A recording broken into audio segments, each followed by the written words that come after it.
Olá, eu sou Rodrigo Pocente, Head de Fundos Imobiliários do Fator.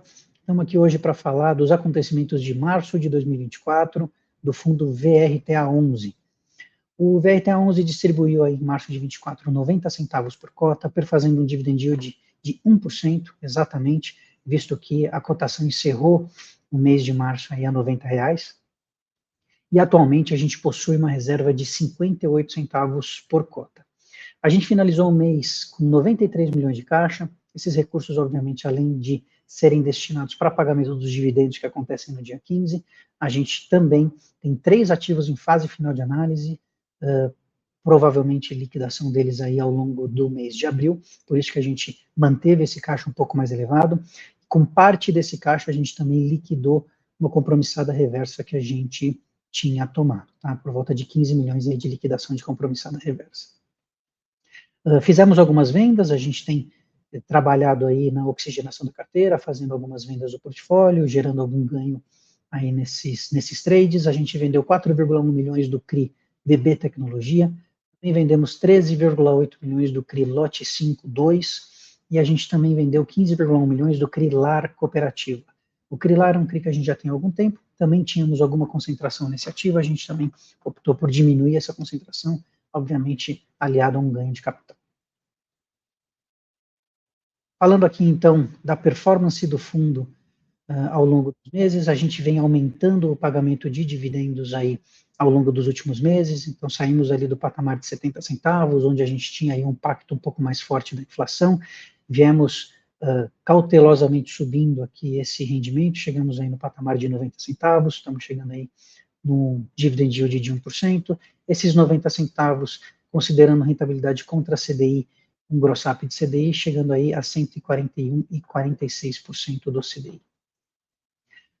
Sobre o desempenho do fundo, como eu falei, a gente encerrou aí o final de março na cota de R$90, então estamos vendo também uma recuperação do valor da cota, e a gente também, em março, teve uma liquidez no secundário um pouco menor do que a média, aí no patamar de 33 milhões no mês. A nossa média aí girava em torno no começo do ano passado e ao longo do ano passado por volta de 40, 50, 45, 53, alguma coisa nesse sentido.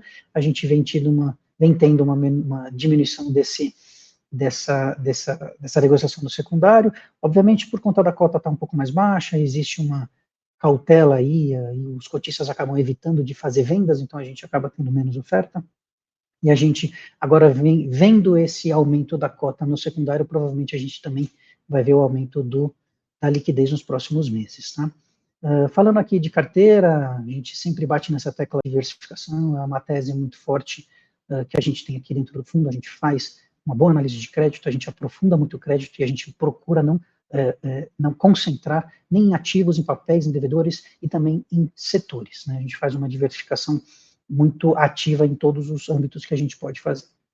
Também trabalhamos com diversas sequenciadoras, que também traz para a gente alguma diversificação, nesse caso de risco operacional.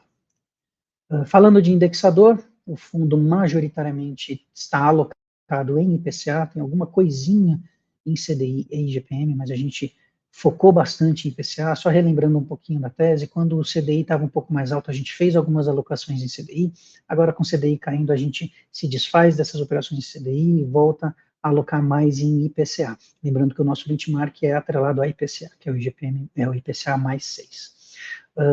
Tipos de ativo, majoritariamente CRIs, temos aí alguma coisa de caixa, como eu disse, que estamos planejando aí uma alocação em abril, e de fundos imobiliários estamos aí no patamar de 11% da carteira.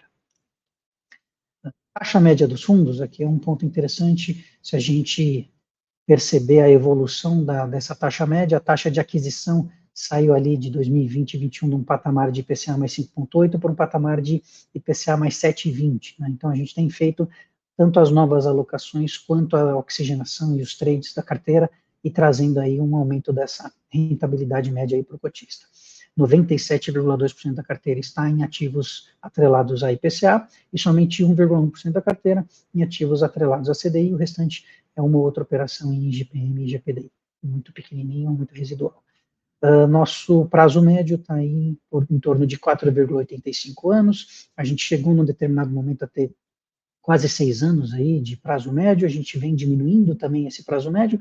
Isso não é tão preponderante ou não é um grande problema, visto que a gente não tem necessidade de pagamento de resgate ou algum outro tipo de obrigação dentro do fundo que faça com que a gente precise se desfazer dos ativos ou ter alguma programação para isso.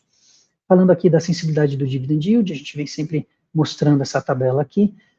O fundo agora girando em torno de 89, 89,50, e como a gente fechou o mês aí a R$90, a gente obviamente tem uma mudança de patamar. Ele estava sempre fechando aí os meses entre 88 e 88,50, o que dava um retorno aí entre 10 e 26 e entre 10 e 10.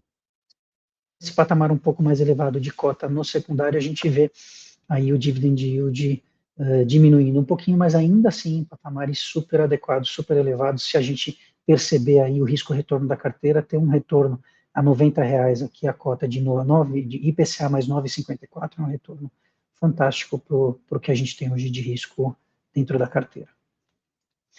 Falando um pouquinho de mercados e tendências, no último dia 2 aí foi divulgado o Boletim Focus.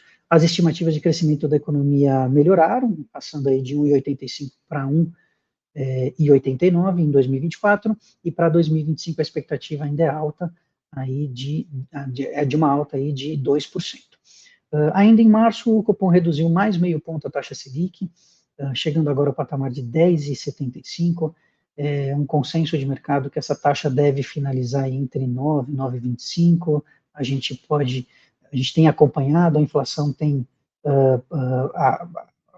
nos últimos meses ela acabou sendo um pouco mais elevada, o que gerou preocupação, mas as expectativas para os próximos meses é que a inflação venha mais baixa, então pode ser que dê mais um fôlego aí para essa taxa terminal aí da Selic ficar mais próximo de 9 mesmo. A inflação, como eu disse, continuou no campo positivo. O IPCA divulgado de fevereiro foi 0,83, né, então realmente elevado, é o que a gente poderia ter aí de preocupação em relação à diminuição da queda da velocidade de queda da taxa de juros, mas a projeção para os próximos meses é de uma inflação muito mais baixa. O valor ainda é relativamente alto, né, mas é benéfico aí para o mercado de fundos de recebíveis imobiliários, principalmente no nosso fundo, que, como eu disse agora há pouco, a gente, mais de 97% da carteira de CRIs está indexada a IPCA. Então, a gente vê esse IPCA muito elevado impactando nos rendimentos. Nossa carteira, na média, tem um impacto de rendimento em 2 meses, né? A gente trabalha com uma defasagem na média de 2 meses. Esse cenário atual demonstra que a inflação está sendo acompanhada de perto e que os próximos cortes, obviamente, dependerão da evolução dessa dinâmica inflacionária.